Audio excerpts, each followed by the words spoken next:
அன்பு உறவுகளுக்கு வணக்கம். பெர்னாட் ஷா வாழ்க்கையில நடந்ததா ஒரு நிகழ்ச்சி ஒன்று சொல்றாங்க. ஒரு நாள் அவருக்கு உடம்பு ரொம்ப சரியாம போயிட்டு அவரால் எழுந்திருக்க முடியல, உட்காரவும் முடியல, போய் ஒரு கிளாஸ் தண்ணி கூட அவரால் குடிக்க முடியல. மருத்துவமனைக்கு போன் அடிச்சு உடனடியாக அர்ஜென்ட்டா வாங்க, எனக்கு உடம்பு ரொம்ப மோசமா இருக்குன்னு சொல்ல உடனேயே அங்கிருந்து ஒரு மருத்துவர் அடிச்சு பிடிச்சிட்டு ஓடி வரார். வந்த மருத்துவர் 2 மாடி ஏறி பெர்னாட் ஷா இருந்த 2வது மாடிக்கு வருகிறார். உள்ள வந்து பெர்னாட் ஷா கிட்ட வந்த நேரத்துல பெர்னாட் ஷா மருத்துவரை பார்த்து ஷாக் ஆயிடுறாரு. காரணம், வந்த மருத்துவர் 85 வயதுக்கு மேல உள்ளவர். அவரை பார்த்து இவருக்கு பாவம் ஆயிடுச்சு.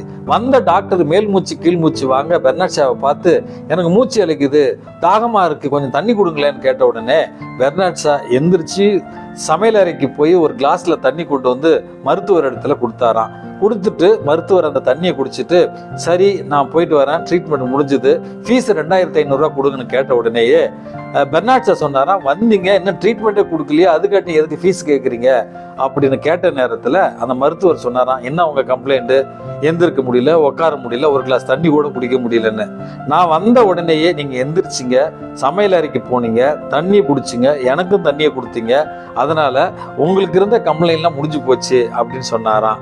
அன்பு மிக்கவர்களே, இந்த கதையை எதுக்கு சொல்லுவாங்க அப்படின்னா, பிறருடைய துன்பங்களை பார்க்கிற நேரத்துல, பிறருடைய கஷ்டத்தை பார்க்கிற நேரத்துல நம்ம கஷ்டம்லாம் மறந்து போயிடும்.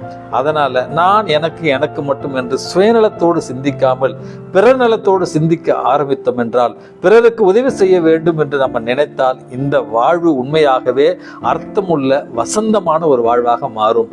உதவிகள் செய்து இந்த வாழ்வை வசந்தமான ஒரு வாழ்வாக மாற்றுவோம். இந்த நாள் உங்களுக்கு இனிய நாளாகட்டும். வணக்கம்.